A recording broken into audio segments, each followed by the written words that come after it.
आज आप लोगों के बीच एक खास अवसर पर आया हूं। कोई जानकारी है जो आप लोगों से साझा करना जरूरी है। आप सब जानते हैं कि भारत में लोकसभा के चुनाव के 2 चरण का मतदान हो चुका है। बिहार में भी इन 2 चरण में 9 लोकसभा के सीटों पर मतदान पूरा हो चुका है और देश भर में जहां जहां पर भी मतदान हुआ, एक बात तय है, एक बात स्पष्ट है कि हमारे मौजूदा प्रधानमंत्री आदरणीय नरेंद्र मोदी जी तीसरी बार देश के प्रधानमंत्री बनने जा रहे हैं। इसमें कहीं कोई संदेह नहीं है। और इन 9 सीटों में जो पिछले 2 चरण में मतदान हुआ है, 9 की 9 सीटें हमारे एनडीए के प्रत्याशी भारी मतों से जीत रहे हैं। इसमें भी कहीं कोई संदेह नहीं है। साथियों, आज जब आप लोग के बीच आया हूं, यही आग्रह करने आया हूं कि जहां एक तरफा मतदान चल रहा है, जहां लोगों ने मन बना लिया है कि हमारे प्रधानमंत्री जी को तीसरी बार प्रधानमंत्री बनाना है, तो वही वैशाली लोकसभा की भी एक बड़ी जिम्मेदारी बनती है। हम सबको एक एक मतदाता भाई बहनों को मिलकर ये सुनिश्चित करना है कि आगामी 4 जून को जब ईवीएम मशीनें खुले तो उसमें वैशाली लोकसभा से वीणा देवी जी के जीत का अंतर इतना ज्यादा हो कि हमारे प्रधानमंत्री जी को ये संदेश जाए कि वैशाली लोकसभा की जनता उनका कितना आदर, कितना सम्मान और उनसे कितना प्यार करती है। साथियों, एक तरफ हम लोग सिर्फ विकास की राह पर, विकास की बातों पर हम लोग आगे बढ़ने का काम कर रहे हैं, तो कई ऐसे विपक्षी नेता हैं जो विभिन्न तरीके का भ्रम फैलाने का प्रयास करते हैं। कभी लोकतंत्र की हत्या की बात करेंगे तो कभी संविधान को समाप्त करने की बात करेंगे। साथियों, ये डॉक्टर बाबा साहेब भीमराव अंबेडकर का बनाया हुआ संविधान है। आज इसी संविधान की वजह से मेरे प्रधानमंत्री 3 बार गुजरात के मुख्यमंत्री बने। आज इसी संविधान की वजह से वो तीसरी बार देश के प्रधानमंत्री बनने जा रहे हैं। तो जो लोग ये भ्रम फैलाते हैं, जो लोग इस तरीके की बातें उठाते हैं, आज से 10 साल पहले 2015 में भी यही राजद और इन्हीं लोगों ने आरक्षण समाप्त हो जाएगा, आरक्षण समाप्त हो जाएगा, दुनिया भर का हो हल्ला करने का काम किया। क्या हो गया 10 साल में?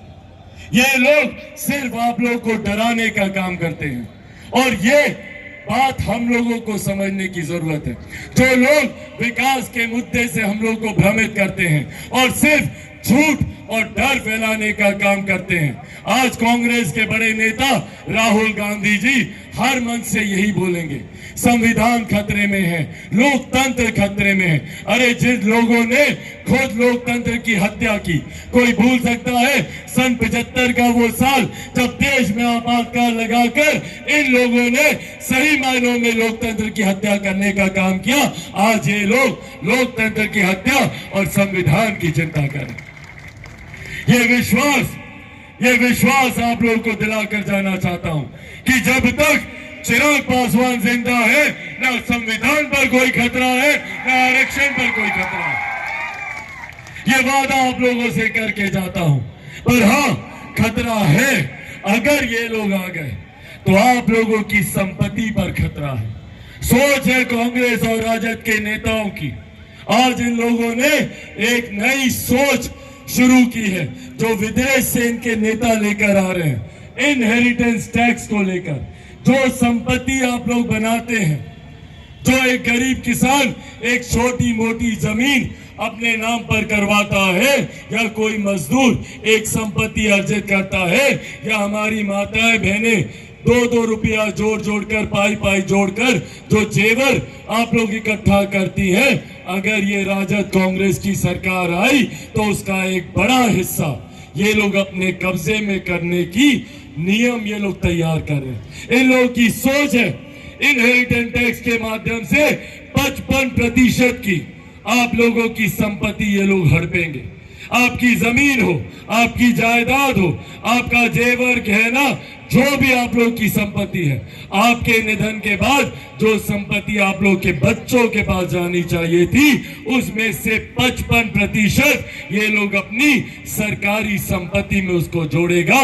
इस सोच के साथ कांग्रेस और राजद के लोग आगे बढ़ने का काम कर रहे हैं। ये लोग अगर आए तो ये लोग ना सिर्फ आपकी संपत्ति हड़पेंगे, बल्कि जितनी प्रधानमंत्री की गरीब कल्याण की योजनाएं हैं, मुख्यमंत्री जी के द्वारा जितनी गरीब कल्याण की योजनाएं चलाई जा रही हैं, एक एक करके सबको बंद किया जाएगा। ना इसके बाद देश में किसी को मुफ्त का राशन मिलेगा, ना उज्ज्वला और ना ही आयुष्मान। इसीलिए साथियों, हम लोगों को सतर्क रहने की जरूरत है।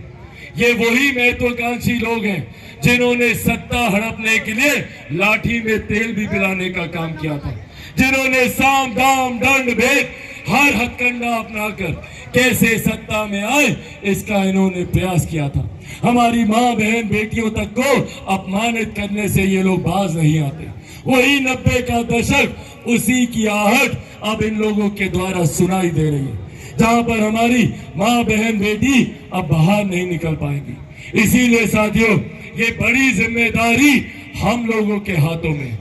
अगर कहीं इस बार गलती से हम लोग चूक कर गए तो सोचिए हम लोगों की पीढ़ी, आने वाली पीढ़ी को कितना नुकसान होगा। इसीलिए आप सबसे आज आग्रह करने आया हूं, और खास तौर पर आज जब वैशाली लोकसभा में, यहाँ मुजफ्फरपुर जिले में आज हम मौजूद हैं, ये विश्वास, ये वादा आप लोगों से करके जाना चाहते हैं कि आपका नेता, आपकी प्रत्याशी वीणा देवी जी जब यहां से जीतेंगी, एक ऐसे नेता को चुनना जरूरी है जो प्रधानमंत्री जी के बगल में बैठकर आप लोगों की समस्या का समाधान ढूंढने का काम करे। एक ऐसी नेता जो मुख्यमंत्री जी के बगल में बैठकर आप लोगों की परियोजनाओं को पारित कराने का काम करे।